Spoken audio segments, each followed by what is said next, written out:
It is my great pleasure to introduce to you Milton Friedman. Thank you.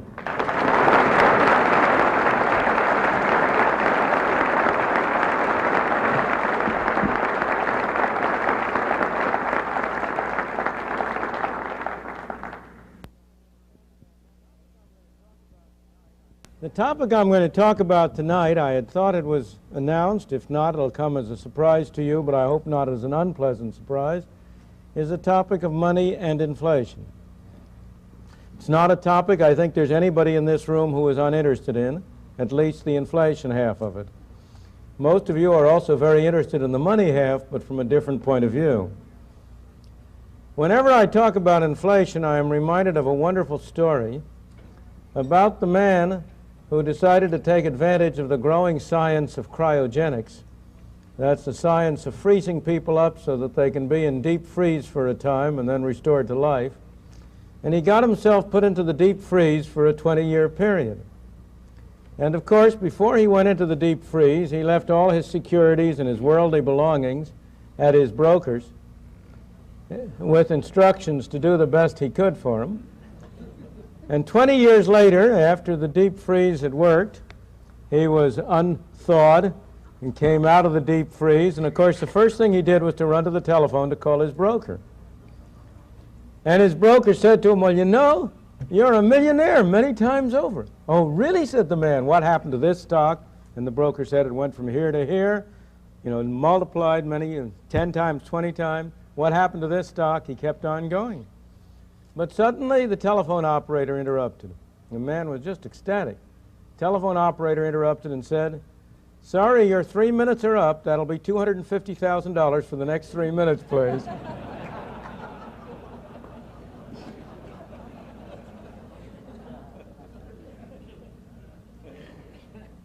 That's real inflation.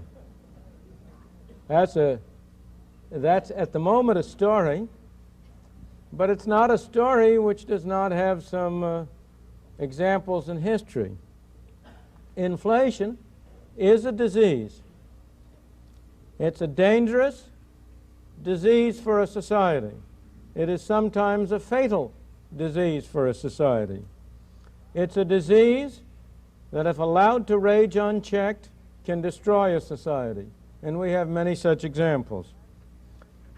The classic examples, of course, are the extreme examples of Germany, of Austria, of Russia after the First World War, when inflation really did reach levels at which the kind of apocryphal story I told you was a literal description of the reality. When inflation reached levels at which employers would pay their workers 3 times a day after breakfast, lunch, and dinner so they could go out and spend the money before it lost all its value. That's the real extreme cases. But you don't have to go to such extreme cases to see the enormous harm which inflation left unchecked can do. You have the many examples in South America. Brazil, before 1964, was brought down by an inflation that led to a revolution that toppled the existing government in order to stem the inflation.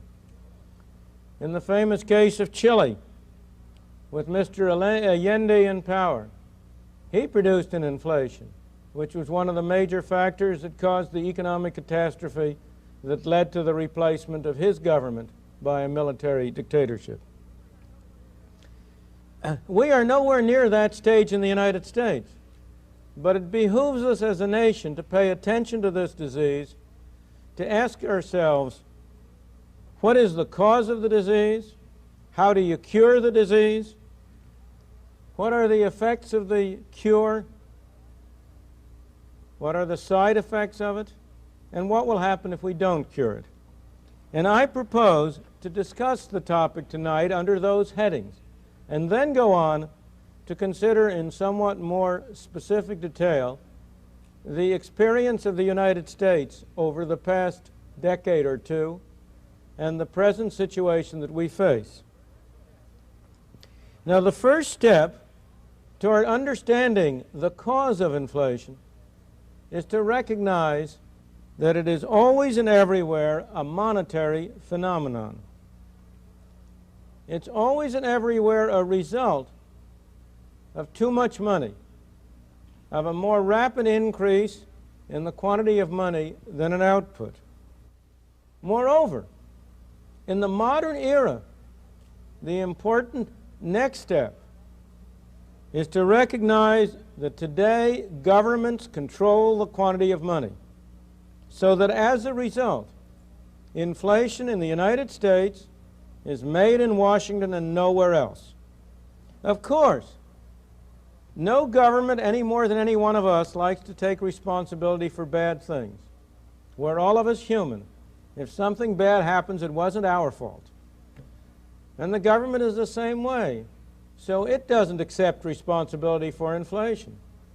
If you listen to people in Washington talk, they will tell you that inflation is produced by greedy businessmen, or it's produced by grasping unions, or it's produced by spendthrift consumers, or maybe it's those terrible Arab sheiks who are producing it.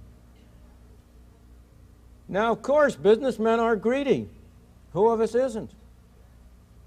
Trade unions are grasping. Who of us isn't? And there's no doubt that the consumer is a spendthrift. At least every man knows that about his wife.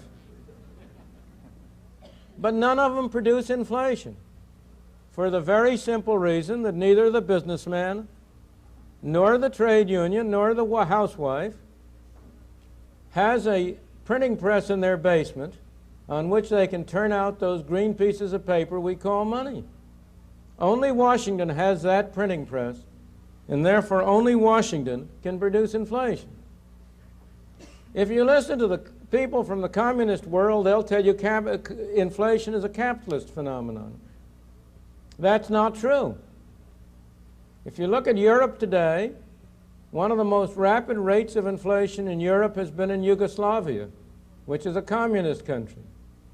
One of the slowest rates of inflation has been in Switzerland, which is a capitalist country. So inflation is not a capitalist phenomenon. But neither is it a communist phenomenon. If Switzerland has low inflation, the United Kingdom in recent years has had inflation rates running up to 20–25% a year.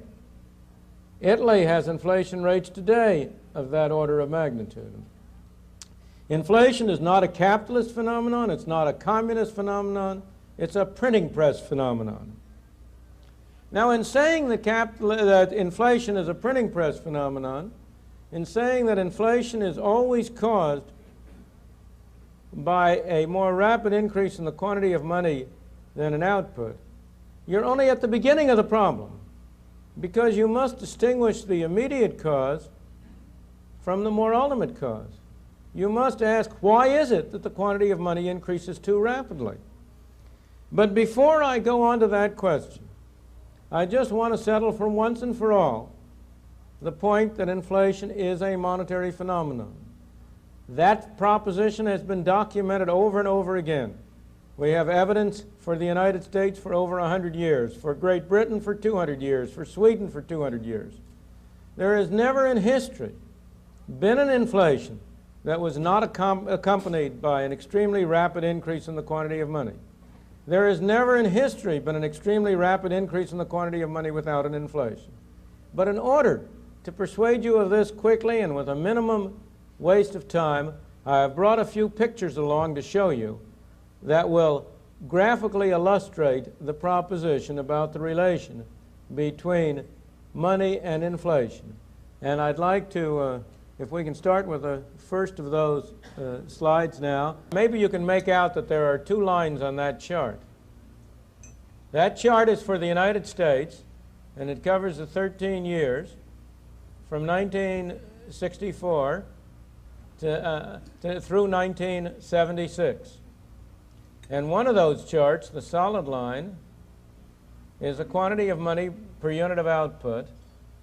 And the other line, which is a dashed line, is the consumer price index.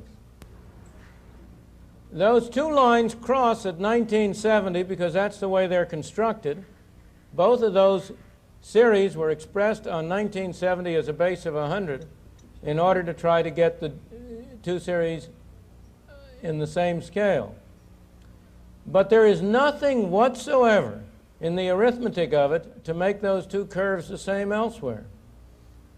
And I may say that the quantity of money that's plotted there is a quantity of money for a year ending 6 months before the price index. So that you are not, there's nothing funny about that. And you can see that the two lines are almost indistinguishable. Now, I've got a segment of 13 years up there, but if I had a segment of 100 years, the relationship would be the same way throughout the whole of that period. But you may say that's only for the United States. But what about other countries? And so let's have the next slide. The next slide is for Germany for the same period. And again, you will see the same story. Now, the interesting thing here is that you can see that the quantity of money for a while in the later in the 70s was running ahead of the price index, but now they're coming back together again.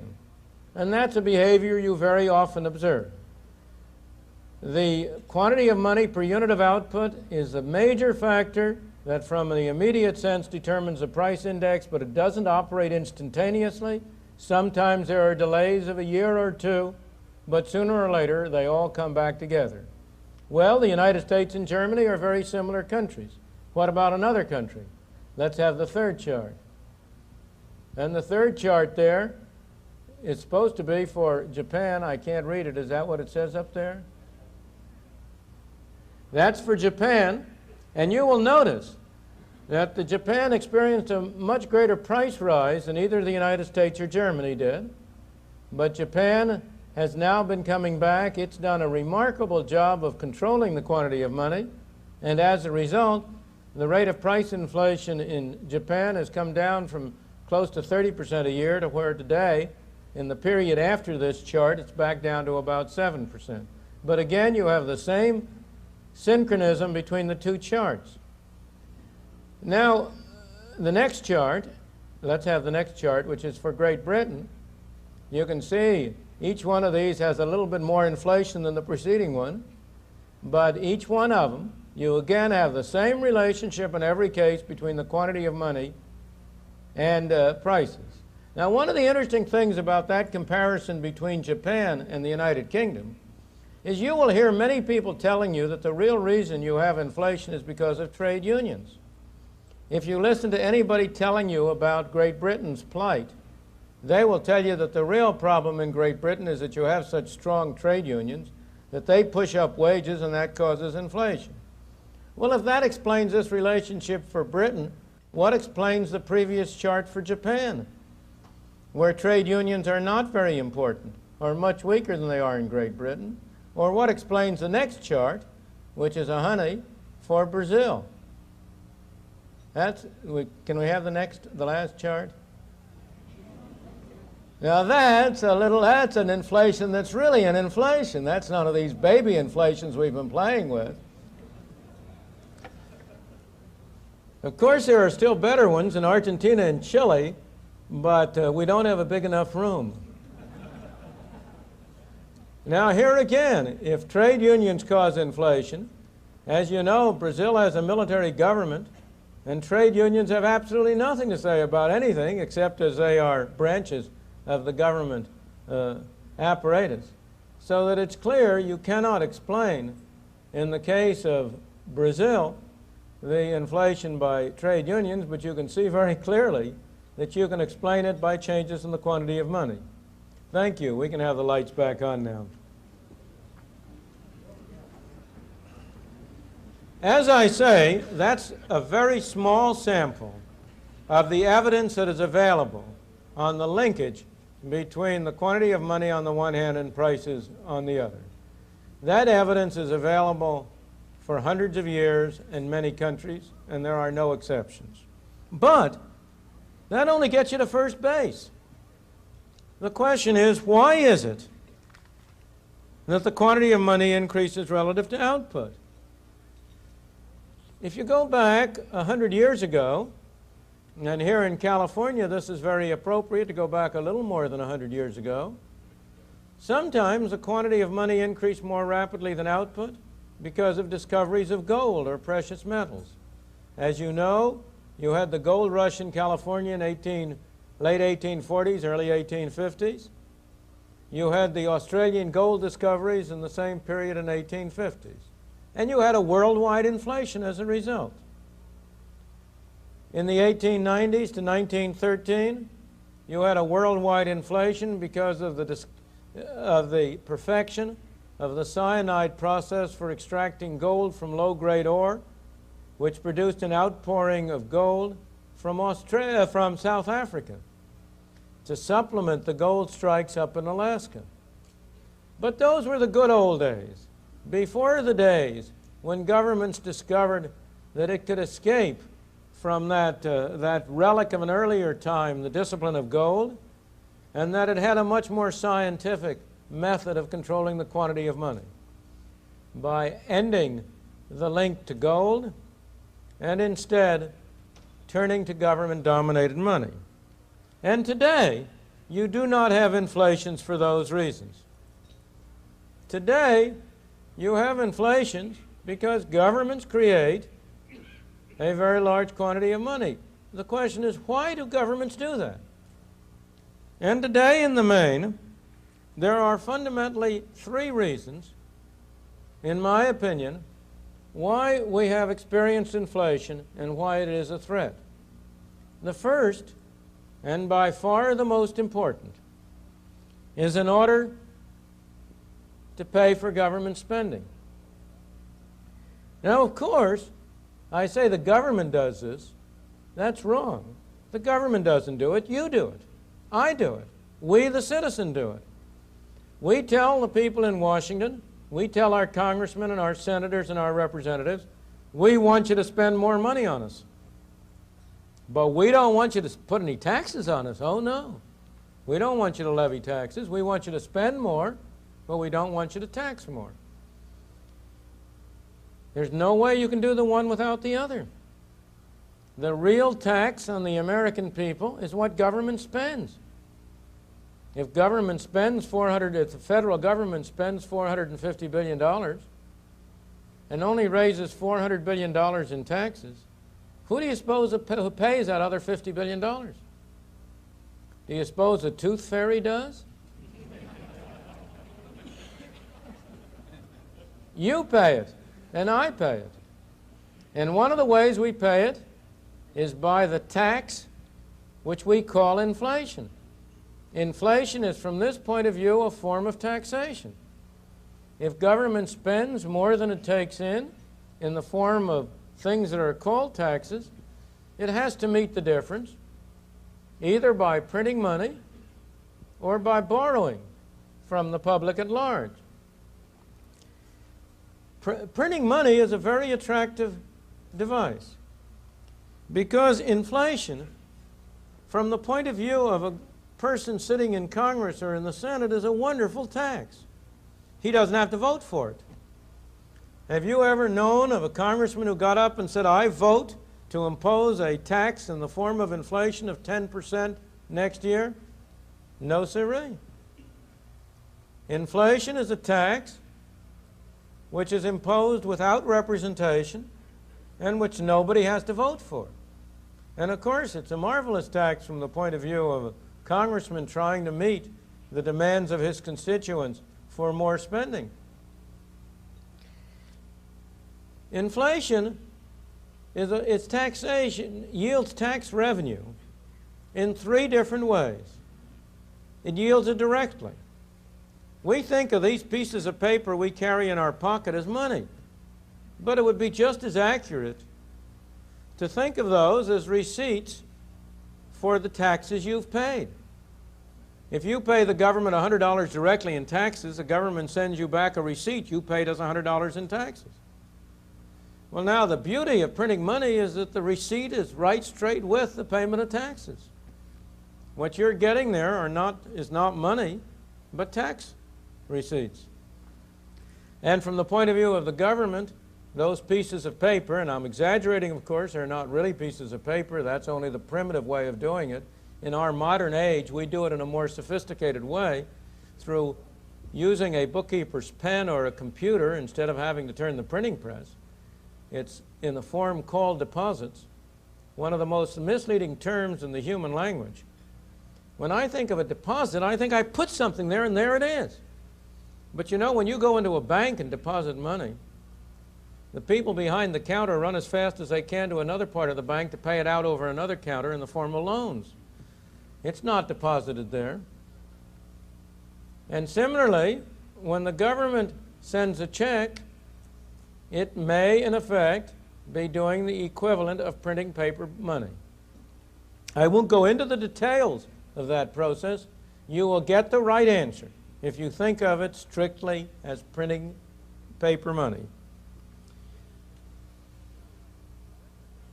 So when the government gets revenue from inflation directly in the form of these pieces of paper, it can go out and spend without having gotten taxes from anybody. But it also gets revenue in two other ways. In the first place, with the kind of tax system we have, inflation raises other kinds of taxes without anybody having to vote for it. You might think that if prices go up by 10% and your income goes up by 10%, you're in the same position as you were before. But you're not. You're pushed up into higher brackets of the income tax, and on the average, if prices go up 10% and your income goes up 10%, your taxes will go up 15%. So that the Congress, again, is in a marvelous position. It can vote to lower tax rates when, in fact, taxes are going up. There's a lot of talk in the papers these days and the news these days about the president proposing a tax cut next year. That's pure fiction. Nobody is proposing a tax cut. These much publicized tax cuts of the past few years have not been tax cuts at all. Inflation has raised taxes, and the so-called tax cuts has given back a small part of that to the taxpayer. But the actual taxes that taxpayers have paid have gone up as a result of the automatic effects of inflation. In the third place, the government gets revenue from inflation by repudiating its debt. Many people keep worrying about the government debt. That's not something you should worry about, because the government debt today is smaller, that is the announced government debt, the open and above board government debt, bonds outstanding and the like, is smaller as a percentage of the national income than it was 20, 30 years ago. How can that happen? Every year we have deficits. How can the debt be going down? Because those are not real deficits. They are deficits that have been financed by inflation. Anybody who has bought government securities in the past 10 years has paid the government for the privilege of lending to it.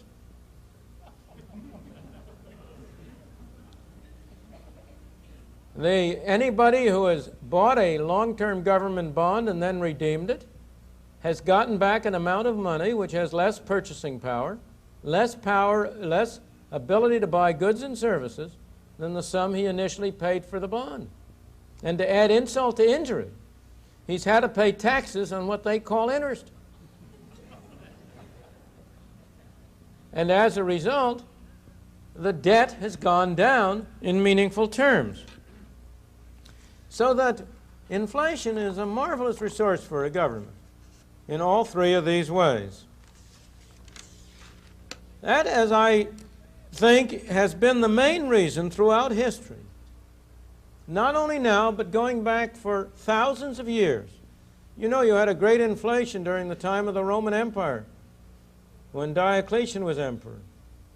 He did it in a different way. He did it by taking nice, good, full-bodied silver coins and replacing the silver by an alloy that was worthless until there was less and less silver. until one of the history books talks about the ancient denarius, which used to be a full-bodied silver coin, finally having become, in Diocletian's era, little more than a copper coin with a wash of silver. Now, I happened to come across that quotation the same year in which the American Treasury was replacing our full-bodied silver coin by a copper coin with not even a wash of silver, only of nickel. History does repeat itself. So that's been always throughout history a major reason why you have had creation of money to finance government expenditures. But we've added another reason in these days, and that's allegedly to promote full employment. In the post-war world, after World War II, every country in the West has had a full employment policy, which means not that we've had full employment. On the contrary, as you know, we've been having increasing unemployment in recent years. But that every time, for quite a period, there was a threat of unemployment or unemployment started to rise, there was a strong tendency by government to say, we've got to do something about this. We have to print more money. We have to spend more money. We have to stimulate the economy. The result of which has been to create an increased quantity of money that in the first instance has had some favorable effects on employment, but only temporarily, only so long as you could fool the people. And then, when people got on to what was going on, it came out in the form of inflation. In the United States, we've also had, and in most countries, a third, less important factor that has contributed to excessive increases in the quantity of money. And that has been mistaken policies by the central bank. Professor Segan referred to the mistake of the Federal Reserve Bank in the late 20s, early 30s. From 1929 to 1933, the quantity of money in the United States went down by a third. And that was a major factor that produced the catastrophe. That was a great mistake of the Federal Reserve. It learned from that mistake. Government agencies, like people, don't always make the same mistake the next time. They make a different one. And since that period, the central banks have tended to make the mistake in the opposite direction. Their mistake has almost always been caused by confusing their function, by thinking that they had something to do with interest rates, instead of recognizing that their real function was to control the quantity of money. Now, most of you will be inclined to say, well, that's all very well, but aren't there some important things you've left out? Of course, the most obvious thing you would have told me I left out was trade union behavior. But I hope I've already persuaded you that that's not a fundamental source of inflation. Trade unions may do a great deal of harm in a great many ways. Trade unions have done Britain enormous harm, but they are not responsible for Britain's inflation. Higher wages are in the main a consequence of inflation and not a cause of it. And as I say, the examples of these charts I gave you before, I hope, will show that anybody who thinks that's a fundamental cause of inflation had better pause for a bit. But there are two other factors that people are inclined to cite. One is to say, what about international influences? The government is particularly fond of citing this, to say, oh, well, you mustn't blame us for inflation. We've imported it from abroad. There's a worldwide inflation, and how can you expect the United States to stay clear of inflation if all the rest of the countries of the world are inflating? Now, that was a valid explanation before 1971, when we had a worldwide system of fixed exchange rates.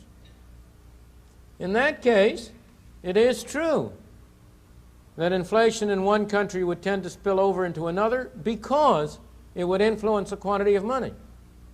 In that case, it was inflation in America that produced in the United States that produced inflation in many countries around the world, because their currencies were linked through a fixed exchange rate with ours. But today, that explanation is not valid. As long as countries have variable, floating, flexible exchange rates between their currencies, inflation is a national phenomenon and not an international phenomenon. And the proof of that is very simple. If inflation is a worldwide phenomenon, inflation is a worldwide phenomenon, but it's not an international phenomenon. You know, in every country of the world you have too high taxes. But high taxation is not an international phenomenon. It's just that all the nations of the world do it at the same time. In the same way, you have inflation in many countries. But if it were an international phenomenon, how come it's roughly 0 to 1% in Switzerland, 4 to 5 or 6% in Germany, 10% in France, 18% in Great Britain, maybe higher than that in Italy, and so on down the line? No, inflation is a national phenomenon produced by monetary policy and other policies within the countries. Now, the second argument that will be made, you've left out of this picture productivity. In those charts, what was it that I connected with prices? It was not simply the quantity of money. It was a quantity of money per unit of output. And it's true. Anything that increases output will tend to hold down prices. And so it's very common for people to say, well, the real source of inflation is that our productivity has not been increasing as much as it should. Or to say that the real cure for inflation is to increase productivity. Now, productivity is an enormously important phenomenon. From the point of view of our standard of life, of how well we live, there's nothing that's more important. If we can get a rate of real growth of 3% instead of 2%, that will make a great difference over a period of time. And I don't doubt that one of our national problems is a fall-off in the growth in productivity. But from the point of view of inflation, it's the wrong order of magnitude. It would be a tremendous achievement to raise the average rate of growth of real output in this country from 3% a year to 4% a year. That would be a 33.33% increase. It would be a dramatic change. But it would reduce the rate of inflation by 1 percentage point a year. And from that point of view, the possible variations in the quantity of money are much greater than the variations in output and productivity. So from the point of view of inflation, productivity is very much of a bit actor on the stage. The lead, the hero or the villain, as you wish it, is not productivity, but what happens to the quantity of money. Now, so much for the cause of inflation. It's very easy to say what the cure is. There's no problem how to stop inflation. That's the easiest thing in the world to say. In order to stop inflation, you have to have the government spend less and print less. That's the only way you're going to stop inflation. That's the one and only cure. But you know, the real problem isn't to know how to cure inflation. The real problem is to have the political will to do so. If I may go back to my medical analogy, some years ago, my physician told me about a young man who was a patient of his who had a debilitating disease, as a result of which his fingers were threatening to fall off, his toes were threatening to fall off. And my physician said, you know, that young man could be cured in no time. The only thing he has to do to be cured is to stop smoking. But I cannot in any way bring him to stop smoking. He refuses to do it. Now, the disease was curable in one sense, but it was not easy to do it. An analogy that in some ways is much closer to the problem of inflation. It's a very literal analogy, but also something of a medical analogy, is alcoholism. The thing about alcoholism is that when you go out on a toot, the good effects come first, and the bad effects only come the next morning when you have the hangover. Now, that's exactly the way it is with inflation. When you start inflating, the good effects come first. After all, the government's printing money. Everybody thinks he's richer. He's got all these pieces of paper. And initially it does have that effect. It makes business good, it expands output. It's only after a while, when it works its way through to inflation, that the bad effects come later, and you then have inflation. Similarly, on the other side, the great problem in curing an alcoholic is that the bad effects come first, and the good effects come later when you try to cure it. If a man who has been subject to a craving for alcohol goes off the wagon, it's terrible. He's got a terrible time getting rid of his craving. But if he once can succeed in doing so, everything will be fine. It's exactly the same thing with inflation. If you succeed in slowing down inflation, you will initially have some very difficult times. Just as inflating stimulates the economy temporarily, so slowing down inflation slows down the economy temporarily. A more direct reason why it's difficult to apply the cure is because it's not so clear that people want to stop inflation. If I ask people, are you in favor of inflation or not? Everybody's against inflation. But when I explore a little bit further, if I say to people, tell me, have you gained from inflation? Oh, no, you say. I haven't gained. And yet the fact is that a great many people have gained from inflation. There are many, many people who have benefited. Of course, the major gainer from inflation is the Federal Treasury, as I've already said. But almost everybody who has bought a home in the past 30 years has gained from inflation. He was able to borrow on a mortgage, which inflation has paid off along with paying off the government debt. So that almost all homeowners in this country are beneficiaries from inflation. Indeed, one of the things that makes inflation such a bad social disease is precisely that it tends to be divisive. Because some people do very well during an inflation period, and some people do very badly. And as a result, the population gets split into people who are seeming in great prosperity and people who are in great distress. When most people say they want to stop inflation, what they mean is that they want the prices of the things they buy to go down and the prices of the things they sell to go up. But since what one man sells is what another man buys, that's a neat trick if you can do it. And as a result, people aren't really serious when they say they want to stop inflation. Certainly not in the early stages, not before they fully understand, not before it's gotten to the point where it is really creating serious social problems. Everybody wants to stop inflation at somebody else's expense.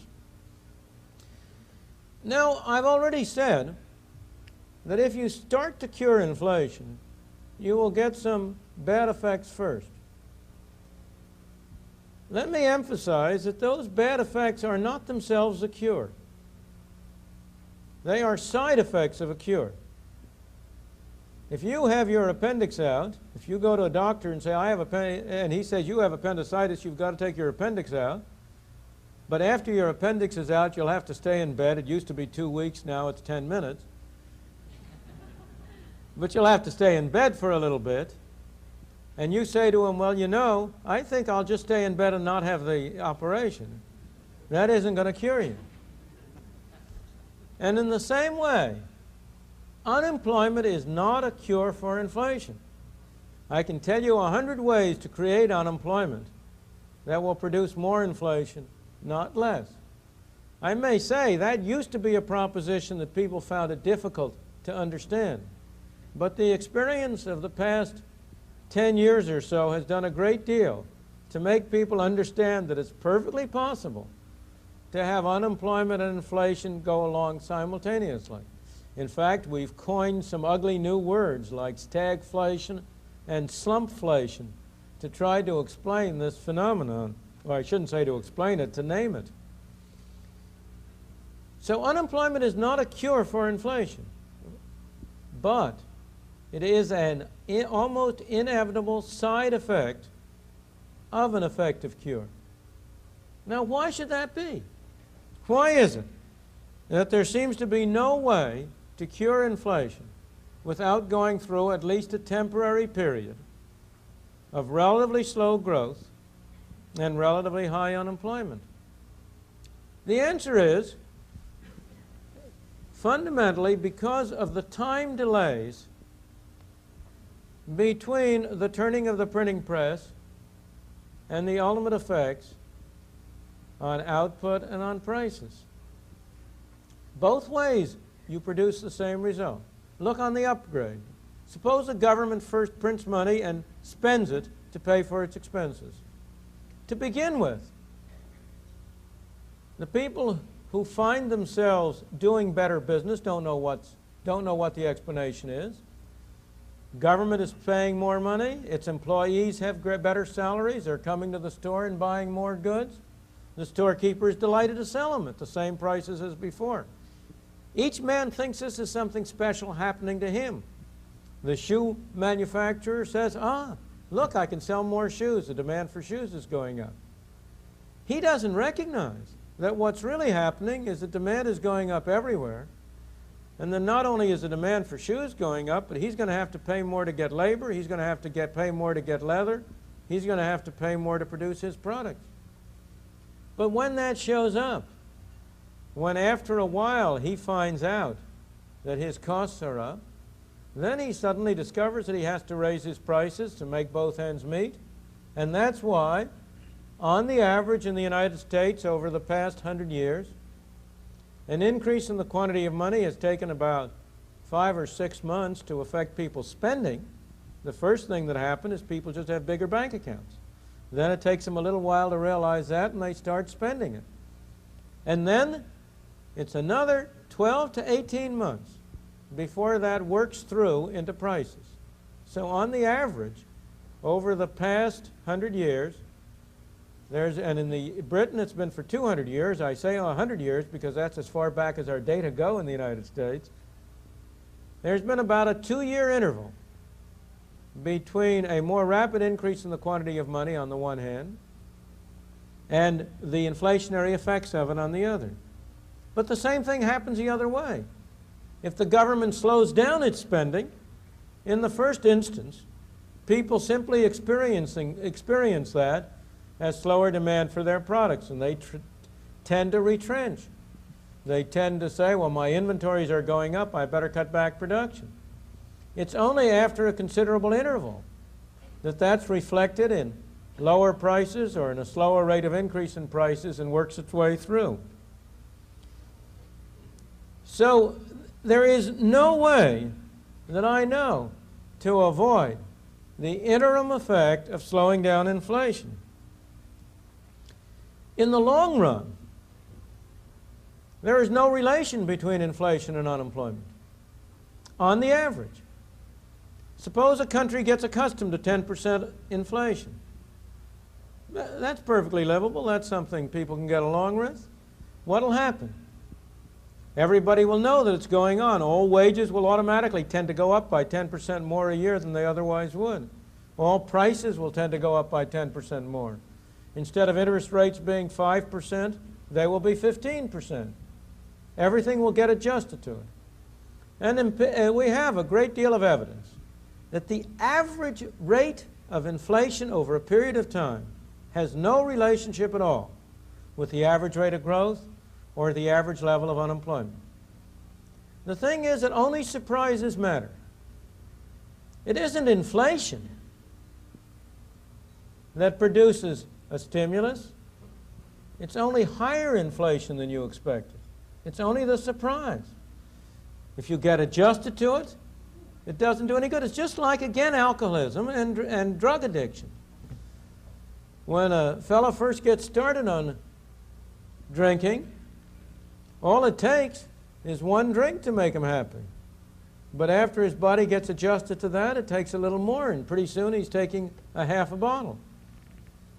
Similarly, with drugs, it takes bigger and bigger doses to have the same effect. And similarly with inflation.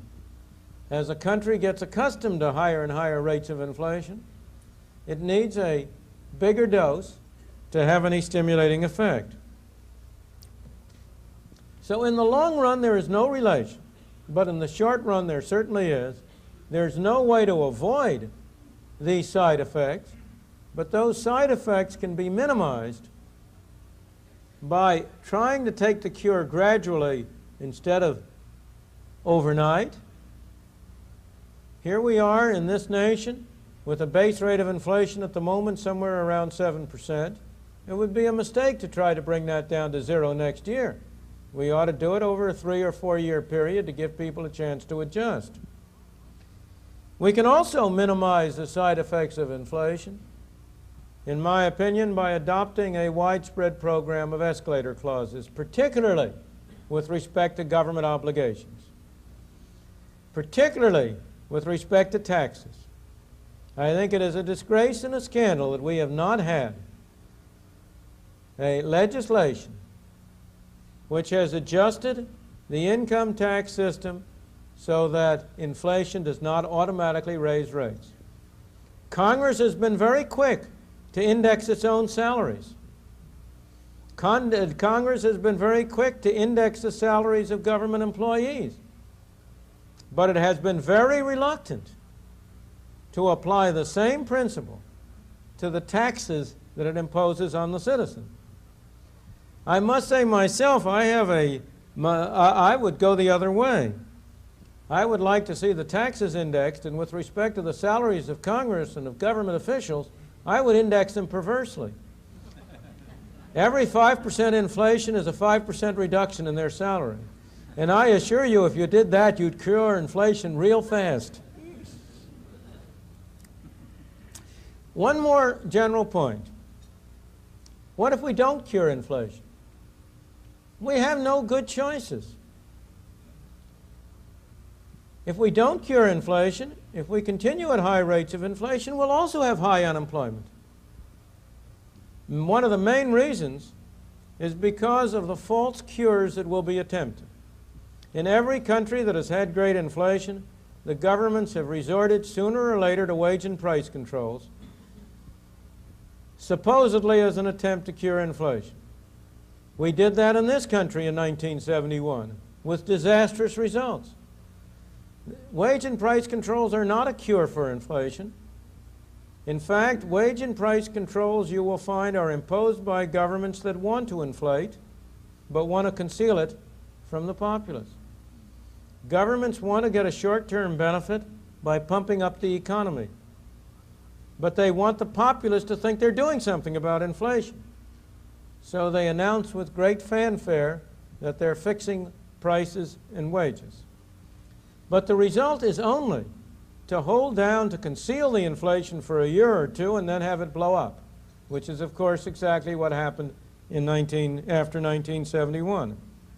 In light of this background, I come to the final point I want to make. I think it's very instructive to look at recent U.S. history. Our inflation really started in the post-war period in the 1950s. In the 1950s, we first had a very substantial inflation during the Korean War, and then after that was over, we had a creeping inflation. It was an accident that 1950s inflation didn't continue and grow from that point on. But we had a political accident.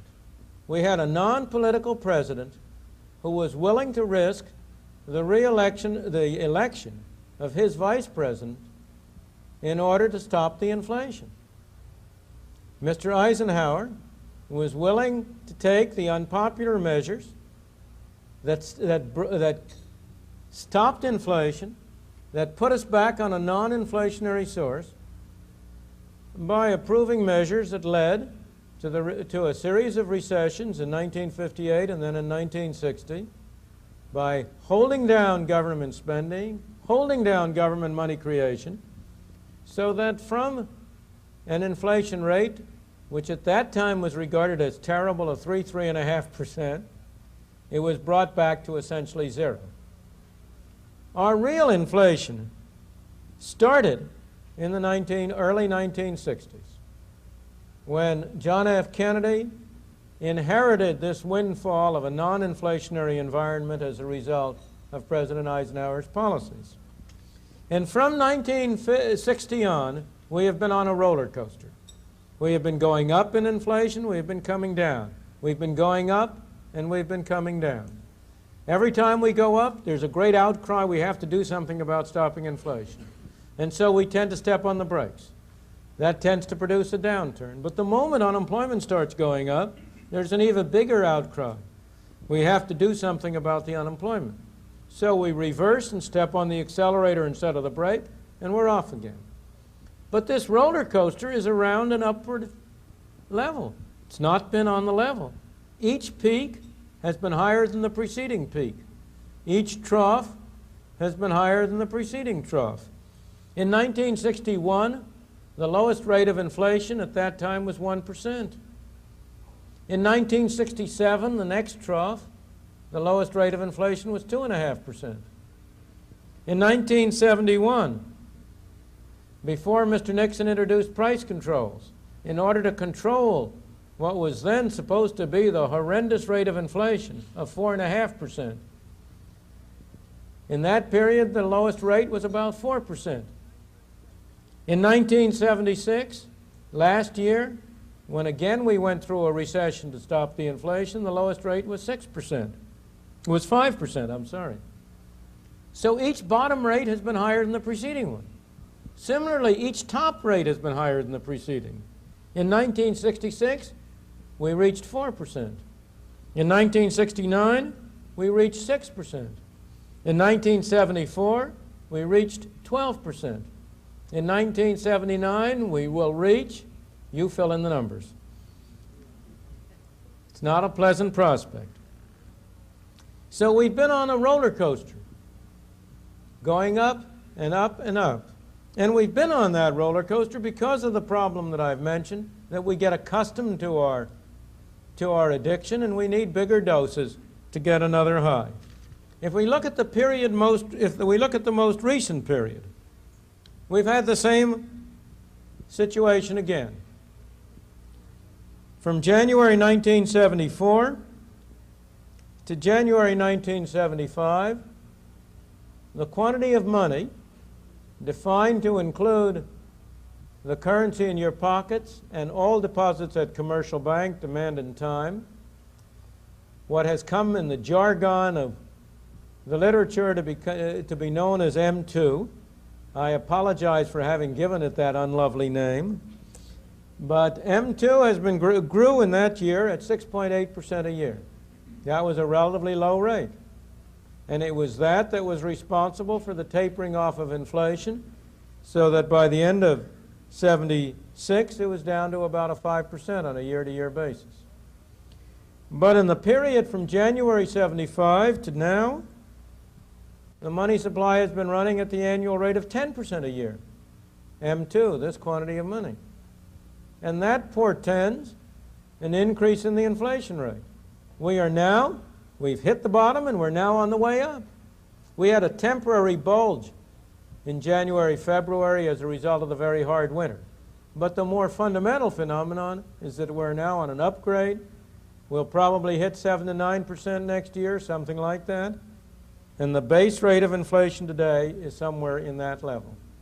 The tragedy of this whole history is that we have time and again, 4 times now, paid the price of stopping an inflation and not gotten the benefit. We've stepped on the brakes. We've slowed down the monetary expansion. We've taken a recession. We've had unemployment. And then just as inflation is starting to taper off, we throw the whole ball game away by going to the races again with the printing press. Unfortunately, given these mistakes, at the present time, the options open to this country are only bad options. We don't have good options. If you were sitting in at the Federal Reserve Board and deciding on monetary policy, you mustn't suppose you'd have anything good you could do. Whatever you do is bad. given the amount that you have now of money that has now been pumped into the economy, you have only two bad choices. If you slow down drastically in order to try to hold back inflation, the economy will experience a recession in late 78, early 79, and it may be a fairly severe recession. Alternatively, you can say, well, we can't do that. We've got to step on the gas, keep doing what we're doing now. Then you are condemning the economy to going into another period of double-digit inflation. 2 years ago, there was a choice. Having paid the price for slowing down the inflation, we should have continued on a relatively slow rate of monetary growth, and then we would by now be well on the way to a cure for our inflation. But we have not done so. And as I say, I don't really blame the people who are doing it. The real blame has to be put on us, the citizens, the voters of this country, for not telling our government what we want them to do. And I am afraid that we shall have to go through several more of these swings in the roller coaster before the American people decide that they have had enough of it, and that it's time to bring it to an end, that it's time to send an unmistakable message to Washington: we want you to stop the roller coaster. When we do, there is no technical difficulty about stopping it. Let me emphasize, it will not be costless to stop it, but it will not be costless to continue what we're doing. If I may conclude with my medical analogy, if you're sick, it's very, very seldom that a doctor can give you a cure which will enable you to rise from your bed the next day a whole person, completely unaffected by your illness. We have a disease called inflation. Fortunately, our basic constitution is strong. This is a strong, healthy country, although we've been doing our best to make it unhealthy. We've been doing our best to take measures that will reduce our productivity. But nonetheless, we're still a pretty strong, healthy country. And there's nothing basically wrong with us. But we have been suffering from a self-imposed disease of inflation. Sooner or later, I am sure we will get up the will to cure it. But we shall not cure it or continue it without paying a price either way. Thank you.